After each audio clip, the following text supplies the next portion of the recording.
Hello दोस्तों, मैं Amar Singh the 4 classes में आपका स्वागत करता हूँ। कल हमने पढ़ा था गोली और उत्तल पृष्ठ पर अपवर्तन का सूत्र और आज पढ़ने जा रहे हैं गोली उत्तल पृष्ठ पर अपवर्तन का सूत्र। ये डेरिवेशन है जो कि अगर किरण प्रकाशिकी से पूछा जाएगा तो सबसे ज़्यादा संभावना इसी दो डेरिवेशन का है। तो आप लोग किरण प्रकाशिकी में कुछ पढ़ें या ना पढ़ें, लेकिन ये डेरिवेशन बहुत अच्छे तरीके से पढ़ें, क्योंकि यही आने की संभावना है किरण प्रकाशिकी में। बाकी तरंग प्रकाशिकी में कई क्वेश्चन बनते हैं, लेकिन किरण प्रकाशिकी से सबसे ज़्यादा क्वेश्चन पूछे जाने वाला यही क्वेश्चन है। तो इसको पूरे ध्यान से पढ़िएगा और आपको कहीं भी कोई दिक्कत आती है तो आप कमेंट में ज़रूर बता दीजिएगा, हम फिर से उसको बना देंगे, अगले वीडियो में आपको समझा देंगे। तो चलिए ठीक शुरू करते हैं वीडियो। देखते हैं गोली उत्तल पृष्ठ पर अपवर्तन का सूत्र। देखिए चित्र इसलिए बना दिए ताकि टाइम कम लगे, नहीं तो बहुत लॉन्ग वीडियो हो जाती है। तो देखिए एक बार रचना ऐसे समझ लीजिए और लिखना है तो साथ में लिखना शुरू कर दीजिए। और हाँ, जब भी पढ़ने आइए आप एक बात हमेशा याद रखिए, कॉपी और पेन के साथ आइए, क्योंकि जो भी चीज़ यहाँ से बहुत सी चीज़ ऐसी बताई जाएगी जो कि यहाँ पे बोर्ड पे दिखाई नहीं जाएगी, तो आप लोग उस छोटी छोटी बातों को भी लिख लिया करिए। तो चलिए देखते हैं इसमें रचना में क्या लिखते हैं। सबसे पहले रचना आप हमेशा हेडिंग से बनाना शुरू कर दीजिए। क्या लिखेंगे? माना एक गोली उत्तल पृष्ठ SP S' है। तो गोली उत्तल पृष्ठ क्या है? SP S'। जल्दी से इसको लिख लेते हैं। गोली उत्तल पृष्ठ SP S' है। माना गोली उत्तल पृष्ठ SP S'। ये देखिए, माना एक गोली उत्तल पृष्ठ SP S'। ये नीचे हम फिर से बना दे रहे हैं। ये उत्तल पृष्ठ हो गया S, यहाँ पे इसका ध्रुव हो गया P, ये S।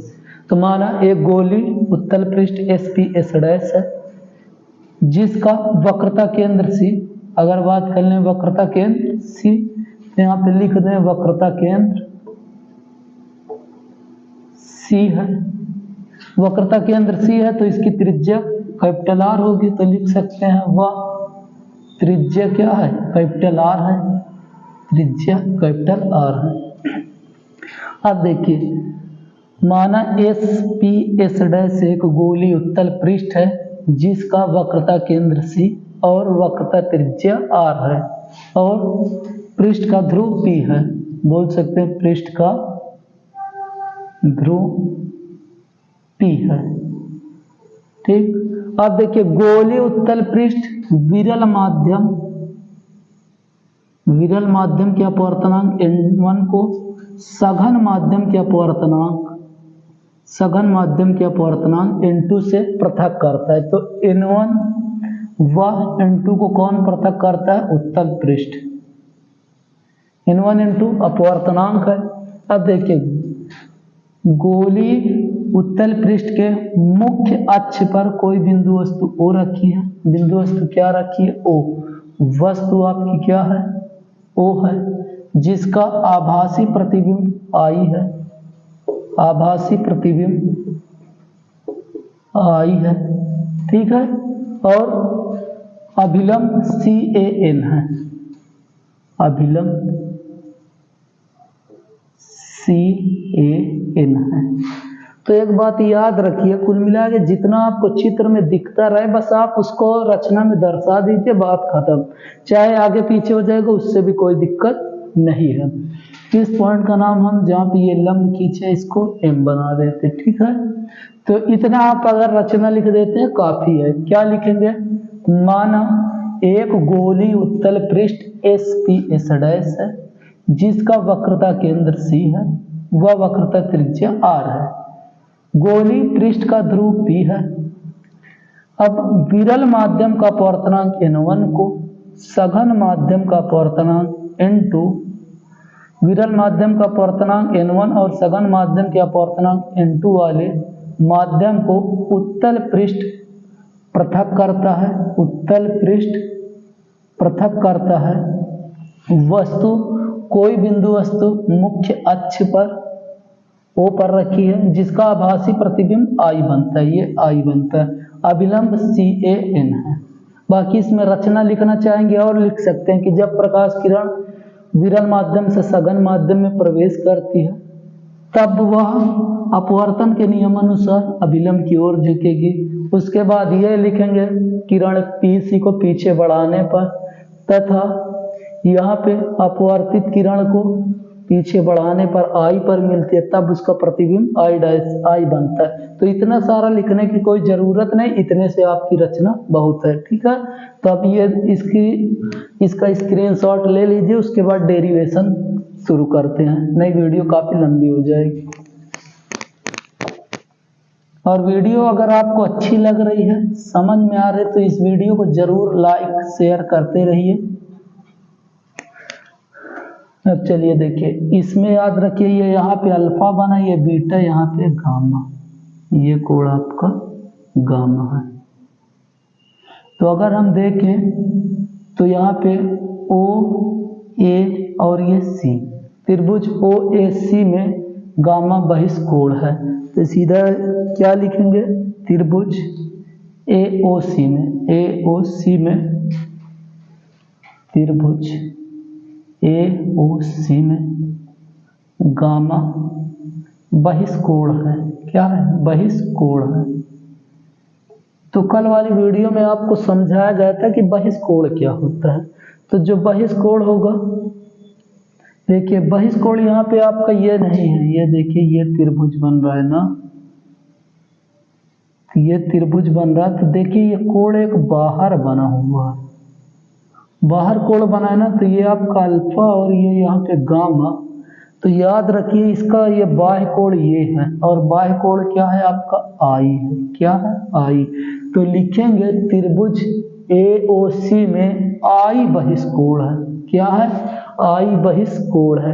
अब देखिए जो बहिष्कोण होगा आंतरिक दो कोणों के योग के बराबर, तो ये और ये दोनों के जोड़ के बराबर होगा।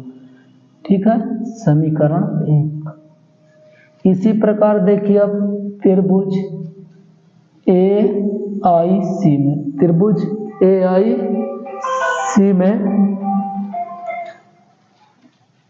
त्रिभुज ए आई सी में आर बहिष्कोण है, आर बहिष्कोण है।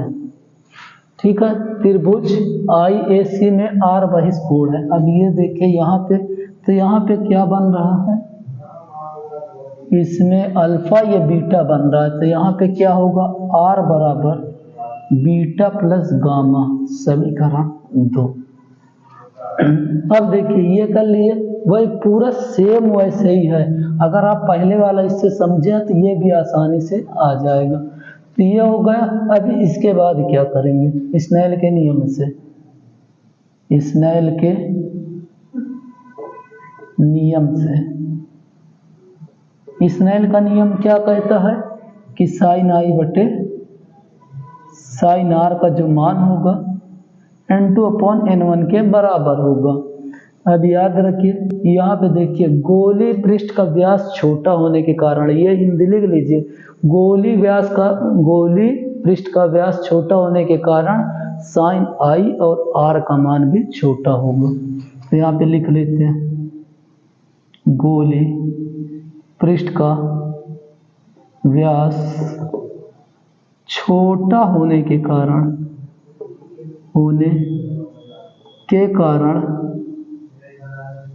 आई व आर का मान साइन आई व साइन आर का मान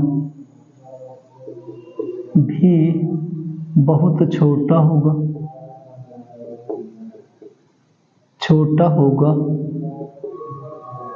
अतः साइन आई बराबर आई तथा साइन आर बराबर आर रखेंगे। तो यहाँ पे आई की जगह, साइन आई की जगह आई और नीचे आर n2/n1। ये देखिए साइन आई की जगह केवल आई लिखेंगे, साइन आर की जगह केवल आर लिखेंगे, और यह n2/n1 इसका इधर गुणा कर देंगे, n1 आई बराबर n2 आर। अब देखिए समीकरण इसको 3 बना लीजिए। समीकरण 3 में आई और आर का मान रखने पर, समीकरण 3 में आई और आर का मान यहां से रखने पर, समीकरण 3 में समीकरण 1 व 2 से आई व आर का मान रखने पर, आई व आर का मान रखने पर, चलिए रख देते हैं। समीकरण 3 में क्या है, n1 आई बराबर n2r। अब ये बताए n1 को वैसे ही लिख लेंगे, आई का मान कितना है, अल्फा प्लस गामा, तो अल्फा प्लस गामा बराबर n2, आर का मान क्या है, beta plus gamma, beta plus gamma. ठीक है, अब देखिए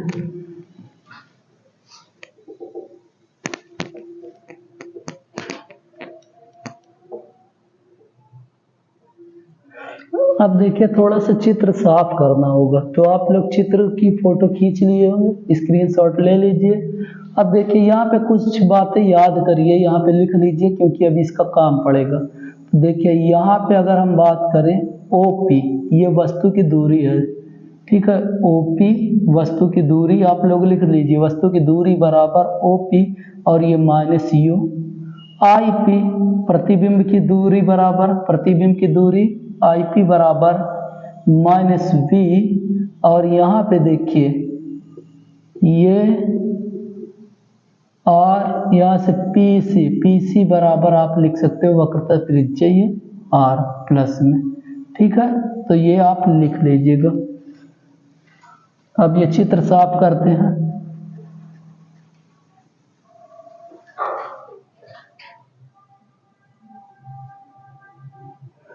अब देखिए ये समीकरण है, अब समीकरण इसको 4 अगर हम बना लें, समीकरण 4, ठीक है, तो पहले इसको गुणा कर लीजिए, उसके बाद समीकरण बनाएंगे। चलिए गुणा करिए, n1 अल्फा हो जाएगा, n1, ये देखिए n1 का करोगे अल्फा में अल्फा, प्लस n1 का गामा में करोगे n1 गामा बराबर, यहाँ पे n2 को बीटा में करोगे n2 बीटा, और यहाँ पे n2 को गामा में करेंगे तो n2 गामा। अब देखिए यहाँ पे गामा को एक तरफ भेज दीजिए और अल्फा बीटा को एक तरफ, n1 अल्फा ये इधर आएगा माइनस n2 बीटा बराबर, यहाँ पे n2 गामा, ये बताइए इधर आएगा तो माइनस में n1 गामा। यहाँ पे अगर हम देखें इधर तो कुछ कॉमन नहीं है, तो वैसे ही लिख लेंगे n1 अल्फा n2 बीटा बराबर, इसमें गामा कॉमन तो गामा n2 माइनस n1। ठीक है, इतना आ गया।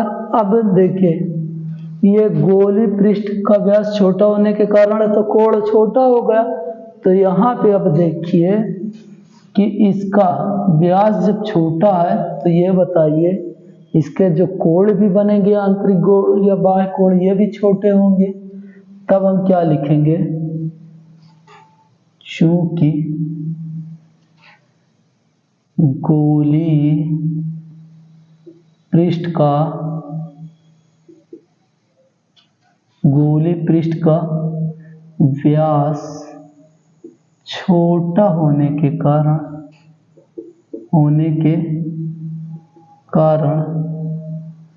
अल्फा बीटा गामा का मान भी बहुत छोटा होगा। ठीक है, तो यहाँ पे हम लिखेंगे tan अल्फा जो होगा अल्फा के बराबर होगा। तो tan अल्फा, ये यहाँ पे फार्मूला देखिए, यहाँ पे चित्र आपका कुछ बना था, ये अगर आप देखें ये h ऊंचाई है, यहाँ पे अल्फा बना था, तो यहाँ पे अगर हम देखें ये O था, ये A और ये M, तो त्रिभुज OAM में अगर हम देखें tan थीटा लगाएं तो tan थीटा बराबर क्या होता है, ये दूरी आपको पता है U। ठीक है, तो tan अल्फा बराबर लिखेंगे लंब बटे आधार।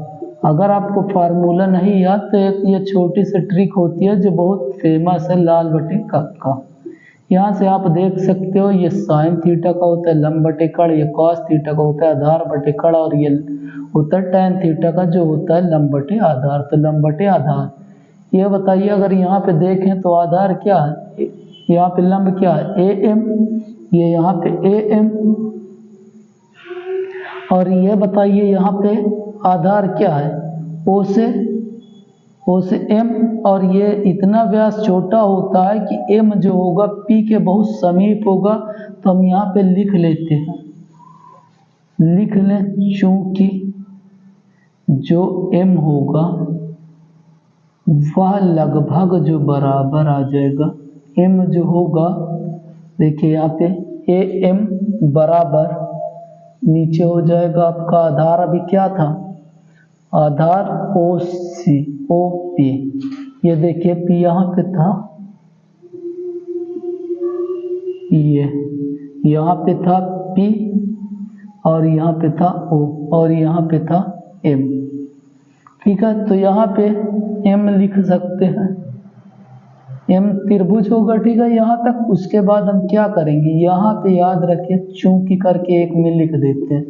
जो P अगर मान लीजिए OP लिखते हैं तो ये लगभग बराबर हम किसके मान सकते हैं, OM के। तो जहाँ पे आपको OM आएगा M की जगह आप P लिख सकते हैं, M की जगह क्या लिख सकते हैं, P लिख सकते हैं। तो यहाँ पे हम सीधा लिख लेते हैं, ये AM तो रहेगा ही, लेकिन OM की जगह OP लिख देंगे। तो देखिए AM क्या है, ऊंचाई है, ऊंचाई H, और ये बताए OP क्या है, OP वस्तु की दूरी, तो यहाँ पे वस्तु की दूरी -u, तो अल्फा बराबर ये होगा। इसी प्रकार बीटा बराबर अगर निकालेंगे, बीटा tan बीटा बराबर, तो ये भी बीटा के बराबर होगा, किसके बराबर, बीटा के बराबर, तो ये भी हो जाएगा लंब बटे आधार। तो बीटा आप यहाँ पे देखे थे, ये आप लोग चित्र जो बनाए उसमें देख लीजिएगा, यहाँ पे बीटा बना था। तो यहाँ पे अगर हम देखें तो ये प्रतिबिंब की दूरी थी, तो यहाँ पे आ जाएगा लंब AM अपॉन क्या आ जाएगा IP, और ये जो भी आप देखिए IP ये दिया AM ऊपर, H अपॉन IP का मान कितना है, ये देखिए -v, तो -v। इसी प्रकार अब देखिए आगे त्रिभुज, हम इससे बात कर ले AMC, तो भैया AMC में ये देखिए गामा यहाँ पे है, तो यहाँ पे भी लगाएंगे लंब बटे आधार, तो लंब tan गामा बराबर क्या होगा, गामा होगा, ये होगा AM लंब बटे आधार मतलब PC, क्या होगा PC, और ये बताइए AM H ही है, और ये PC देखिए R है। ठीक है, तो ये हो गया। अब यहाँ पे आप जो अल्फा बीटा गामा का मान है इसमें समीकरण उठा के रख दीजिए, समीकरण 4 में, इसे 4 बना के लिख दीजिए, समीकरण 4 में अल्फा बीटा गामा का मान रखने पर,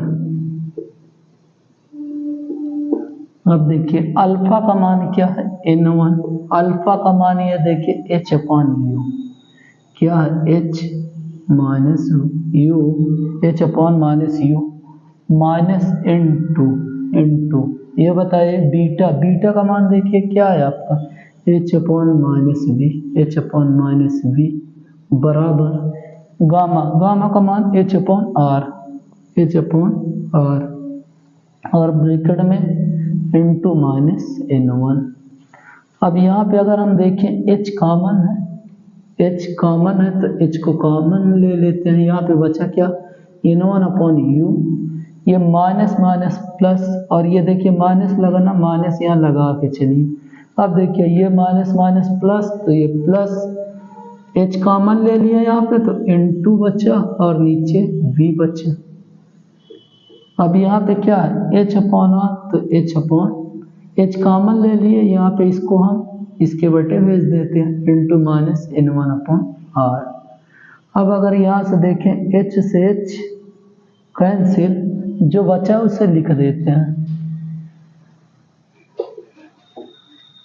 ये डेरिवेशन अब समाप्त हो चुका है लगभग, बस एक लाइन बचा है। और आपको कोई भी दिक्कत आती है कहीं भी डेरिवेशन में तो आप ज़रूर कमेंट में बता दीजिएगा, उसको अगली वीडियो में समझा दिया जाएगा। अब देखिए यहाँ पे क्या बचा है, ये माइनस में इसको हम इधर लिख लें और ये प्लस में तो इसे इधर, तो N2/V पहले लिख लें, इसको बाद में लिख दें। क्या N2/V, ये देखिए प्लस वाला पहले माइनस में लगा तो माइनस N1/U बराबर N1/U। ये देखिए ये प्लस में था, इसको हमने पहले लिख लिया, उसके बाद ये माइनस में था, इसको हमने बाद में लिख दिया। अब यहाँ पे क्या बचा है, N2 - N1/R। यही डेरिवेशन सिद्ध करना था और हो भी गया, ठीक है। तो ये डेरिवेशन को आप लोग अच्छी तरीके से लगा लीजिए, और कोई दिक्कत आती है तो आप कमेंट में ज़रूर लिख दीजिए, क्योंकि ये किरण प्रकाशिकी में सबसे मोस्ट इम्पोर्टेंट है। देखिए आपकी जो प्रकाशिकी, आप लोग अगर इंट्रोडक्शन देखे होंगे तो आपको बताया था प्रकाशिकी को दो भागों में बांटा गया, एक किरण प्रकाशिकी और दूसरा था तरंग प्रकाशिकी। तरंग प्रकाशिकी तो याद रखिए, इससे बहुत कम क्वेश्चन पूछे जाते हैं, इससे बहुत कम क्वेश्चन। और जो भी क्वेश्चन है, मान लीजिए ये जो है इससे पहले वाला डेरिवेशन वो मोस्ट इम्पोर्टेंट है, बाकी इधर से बहुत कम क्वेश्चन है। और आप लोग को तरंग से भैया अधिकतम क्वेश्चन पूछे जाते हैं। अगर इसमें से 2 पूछेगा तो इसमें से 4 क्वेश्चन पूछे जाएंगे, ठीक है। तो याद रखिए किरण प्रकाशिकी में आप लोग ये 2 डेरिवेशन अच्छे से लगा लीजिएगा, ठीक है। तो वीडियो अगर आपको पसंद आई है तो इस वीडियो को आप ज़्यादा से ज़्यादा शेयर कीजिए और लाइक कीजिए, हमारे चैनल को सब्सक्राइब कीजिए, और हो सके जितना से जितना हमारे चैनल को सपोर्ट कीजिए, ताकि आप लोग के लिए सब सब्जेक्ट लाया जा सके, ठीक है। तब तक के लिए धन्यवाद।